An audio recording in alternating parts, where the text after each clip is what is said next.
యశ్వంత్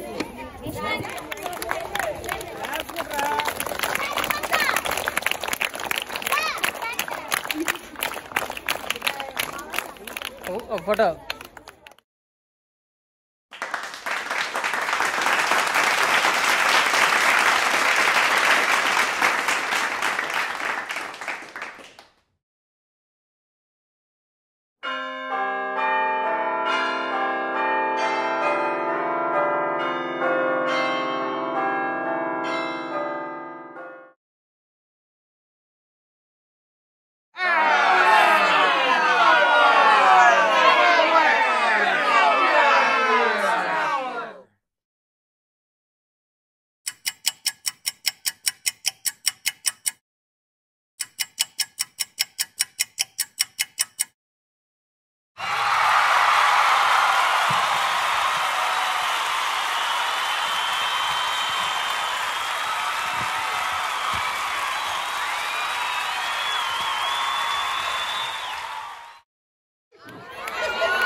మన భారతదేశం అంతా కూడా ఉపాధ్యాయ దినోత్సవంగా చేసుకోండి. ఎందుకంటే ఆయన ఉపాధ్యాయుడిగా పనిచేశారు, లెక్చరర్గా చేశారు, ప్రొఫెసర్గా పనిచేశారు.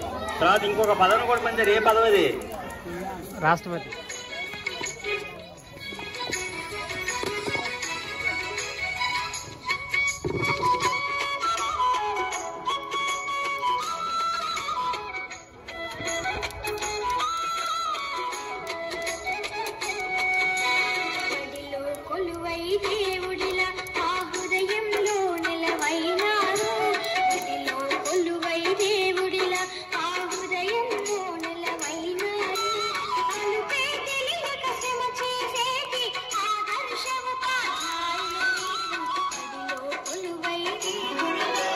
ఉపాధ్యాయుల వారికి, నా సహా ఉపాధ్యాయులు మరి ఉపాధ్యాయులందరికీ కూడా నా నమస్కారాలు.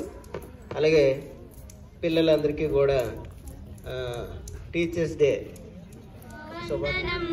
శతాబ్ది వందనం అభివందనం వందనం. జననీ సమరస భావకని సరసవచోదిని స్వరాజ్య భామిని దీపికలు అందుకే అందుకో వందనం. శతాబ్ది వందనం అభివందనం వందనం. విద్యార్థులకు ముందుగా ఉపాధ్యాయ దినోత్సవ శుభాకాంక్షలు.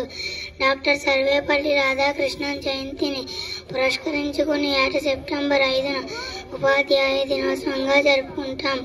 ఉపాధ్యాయ వృత్తికి అతను తెచ్చిన గుర్తింపు గౌరవంకు గాను ప్రతి సంవత్సరం తన పుట్టినరోజైన సెప్టెంబర్ 5న ఉపాధ్యాయ దినోత్సవంగా జరుపుకుంటాం.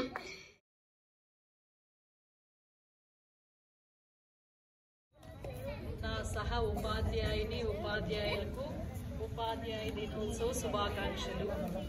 విద్యార్థులకు ఉపాధ్యాయుడు అంటే నేర్పించేవాడు. ఏం నేర్పిస్తారు?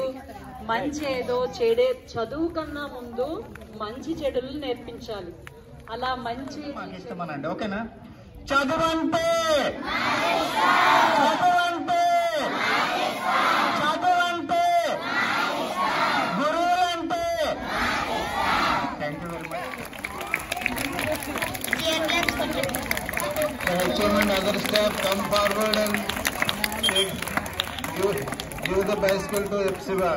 Go sir, please go sir. From your hands.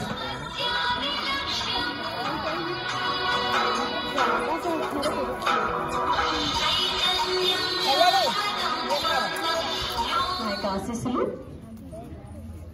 చక్కగా ఆయన నిర్వహించడం జరిగింది.